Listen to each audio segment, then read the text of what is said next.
सुखदेव जी कहते हैं, कर्म से कर्म का नाश नहीं हो सकता। कर्म रूपी दलदल से बाहर निकलने के लिए बाहरी सहायता आवश्यक है। ऐसे ही ज्ञान मार्ग में देहाध्यास को दूर करना आवश्यक है, लेकिन पूरा जीवन वेदांत पढ़ने पर भी ये संभव होता हुआ दिखाई नहीं देता, क्योंकि हमारी शरीर व भोगों के प्रति सुखासक्ति बनी हुई है। जिंदगी भर वेदांत पढ़ते हुए व सत्संग सुनते हुए भी मान अपमान में समता नहीं रह पाती।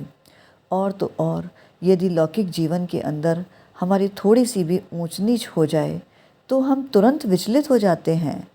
तोते की तरह अगर मनुष्य गीता रट भी ले तो उसे यह लग सकता है कि हमको ब्रह्म ज्ञान हो गया, लेकिन देखा जाए तो वास्तव में ये भ्रम ज्ञान है।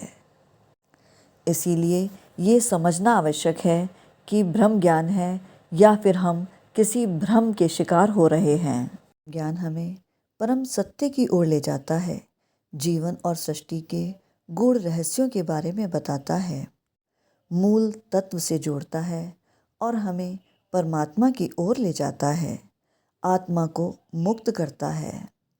जहाँ अहंकार मिटता है, आसक्ति छूटती है और जीवन दिव्य बन जाता है।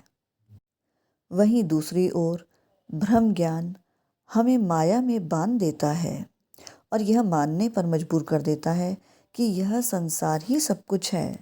अहंकार, इच्छा, वासना और अशांति में फंसा देता है। ज्ञान वही सच्चा है जो मन को शुद्ध करे, दृष्टि को सत्य दे और हमारी आत्मा को परमात्मा से जोड़ दे। अब सवाल ये उठता है कि आप ज्ञान के जिस भी मार्ग पर हैं, तो आपका ज्ञान आपको किस ओर ले जा रहा है? क्या आपका ज्ञान आपको ईश्वर से जोड़ रहा है, ईश्वर की तरफ ले जा रहा है, या फिर इस संसार की माया जाल में उलझा रहा है? फैसला आपको करना है। ब्रह्म ज्ञान को अपनाइए और इस माया के ब्रह्मजाल से बचिए। और इसके लिए सबसे अच्छा उपाय है श्रीमद् भगवद गीता। गीता ज्ञान से जुड़िए।